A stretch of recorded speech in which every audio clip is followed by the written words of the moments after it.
Hey everyone, welcome back to North End Sports, your one-stop shop for everything Toronto sports. We know things can feel like in a bit of a lull during the summer, especially if you're a Toronto Maple Leafs fan. However, we want to make sure that you have something to dig your teeth into and, think about while you relax this summer. Alright, let's talk goalies. A bit of a controversial topic because it kind of seems impossible to lock up a goalie in Toronto.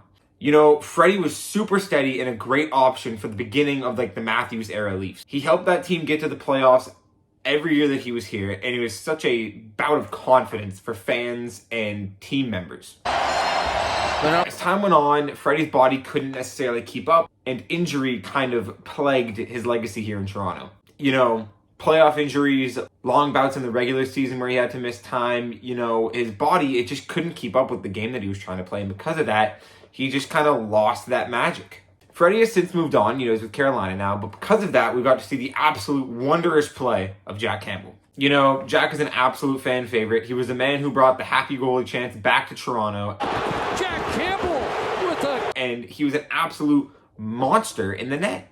Sadly, though, it seems like we're probably going to lose him in free agency, but you would think, okay, well, we had insurance, right? We knew Campbell might leave, so what's the insurance? Well, that's Peter Mrazek. Mrazek just never found it in Toronto. Lots of injury and too chaotic of a play style for the way this team played offense. Things just didn't work out for him here.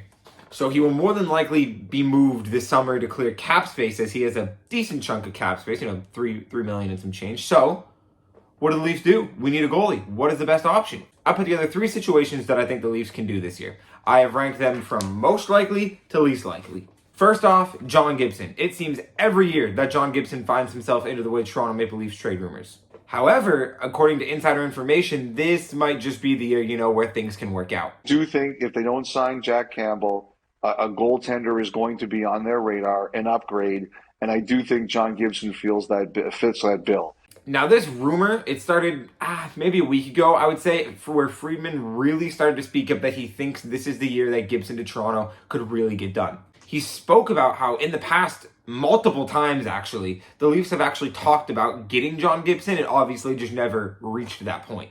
However, with new management in Anaheim and the Leafs trying to make this big move that everyone keeps talking about, I think it's kind of building up to be that situation where it really could work this year. Gibson's name was actually thrown around a lot at the deadline this year, even with the Leafs, because he's in a bit of an interesting situation with the Ducks. The Ducks are a good team, but they're not built to win right now, or more than likely not built to win with the rest of time that John is there.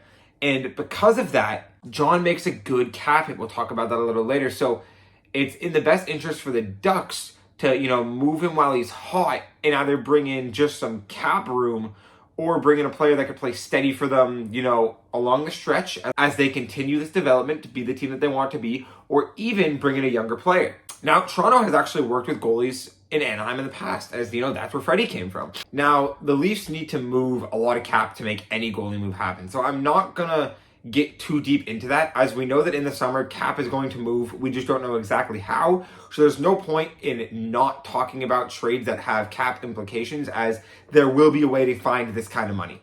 However, though, we do need to focus on what Gibson will bring in, both money-wise and play-wise. Gibson is signed at $6.4 million through the 26-27 season. And while you may be saying, that's a lot of money, you're right, that is a lot of money. But the thing is, that's also a lot of term. So that is a lot of confidence as you have longevity, where we talked about earlier. It's hard to keep goalies here. Gibson is currently 28, so that contract sees him go into his early 30s, which is not as big of a deal as some of you may think. That would more than likely be right before the end, maybe a year or two before the end of Gibson's prime, which creates another one of these situations where you're not setting yourself up for 5-6 years down the road. But once again, that's not what the Leafs need to worry about. You need to focus on being a win-now team. As far as on-ice play goes, Gibson actually confuses some people. Scouts, fans, everyone. It's a little confusing. For the past 3 years, Gibson has posted a .904, a .903, and then a .904 save percentage again. Those are good, steady numbers. Those can win you games. But the issue is Gibson doesn't actually seem to create a lot of wins for his team. But what you need to realize is that Anaheim is not a great team, especially in those pre-Zegras years. They're a young team. They're still figuring things out. And because of that, not every game is as much about going out and winning every game, which obviously they want to do, but figuring out the cohesion as a team. They know they're not making a deep playoff run right now. So these games are more of an opportunity for management and players to kind of figure things out, see where pieces fit. And because of that, it can be difficult for a goalie who's in win now mode. A team with depth, though, both up front and defensively like the Leafs, creates a much lower stress environment where a win now goalie like John Gibson can simply focus on just winning right now. I think Gibson would be a great move. I really do. I think it brings in a nice steady piece on the back end that it gives the Leafs no stress of worrying where the next few years are going to go, as he's here. He would be here for 4. That creates a good pathway for the Leafs for building towards and winning, hopefully, multiple cups. Next one I want to talk about is a name that turns a lot of heads, and that is Connor Hellebuyck. Now, why would the Jets want to move on from someone like Connor Hellebuyck? However, I don't think that's the actual situation here. What we're actually looking at is more of a Hellebuyck is ready to move on from the Winnipeg Jets. Reports have come in all year right now how the Jets are kind of ready to start it over. Everyone wants out, and that was evident actually even during this season as they were sellers at the deadline with players like Cobb.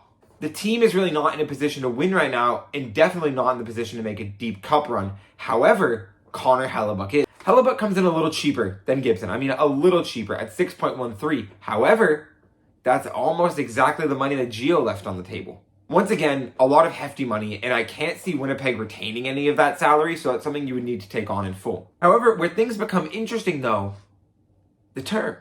There's only 2 years left on that deal, so you don't need to worry about investing in that for a very, very long time like you might need to with John Gibson. And that perfectly fits the Leafs' current window. It would put Hellebuyck in a situation with the Leafs where he would finish at the same time as Austin Matthews, which is ideal because that gives management time to reflect on the past 2 years, see what's happened, see what the best direction for the team to take is, and think, obviously, we want to re-sign Matthews, so we're going to run it back with him.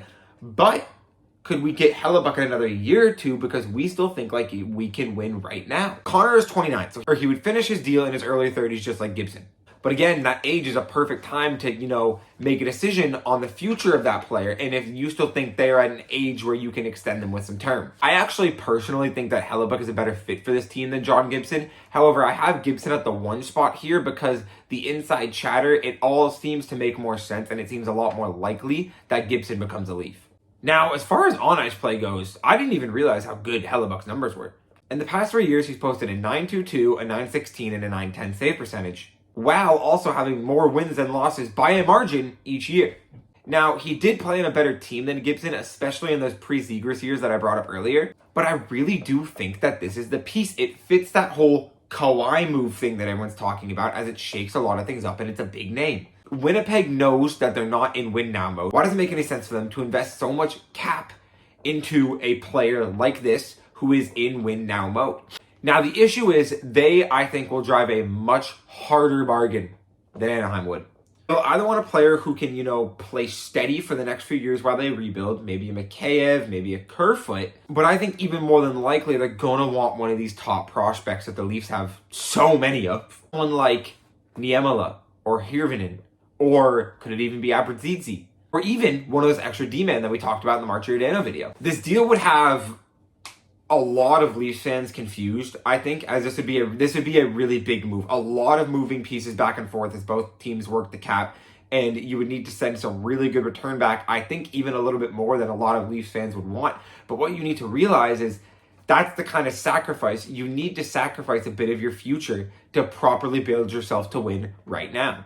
This is a necessary evil. It creates the stronger back end that the Leafs need and puts a rock in net for the goalie. Now, I think the least likely option, work internally. While I think it is very unlikely, it is totally possible that the Leafs just run it back with Mrazek as the starter, at least to start off the year. If Peter's healthy, I really could see him, while a lot of us don't want it, me included, starting with a backup rotation of Källgren and Wall. I don't think that's a system built to last for an entire season. It is not a system that's built to last for a playoff series. It does have the possibility to work for the start of the season if the Leafs need a little bit more time to, figure out things and making these big moves. However, I think that the Leafs are going to make a big move, especially in net. It is going to be well before the start of the season, in July, in August. I actually have more faith, I think, in Källgren or Wall to be the starter than Mrazek, and if worse came to worse, I'd rather Mrazek move out and you run a 1A, 1B of Källgren and Wall. However, though, I don't think either one of those two goalies is meant to play a full year, especially not a full playoff series, at least at this point in their career. There's always the possibility, of Jack re-signing, and we don't got to worry about any of these things. However, with the league chatter and the inside information, it doesn't seem right. It seems like the two parties are just so far apart in contract. So now the Leafs are kind of forced, into that window of there's a move that needs to be made. It's time to pull the trigger, Kyle. Let's make the move. Overall, I really do think we see a new starter for the blue and white next year. Whether it be one of Gibson or Hellebuyck, or even someone like Stolarz or Mackenzie Blackwood. Leafs know that they are in a position where they just kind of need to make a move and bite the bullet. And they can't really take a chance like they did on Campbell. It's not that kind of situation.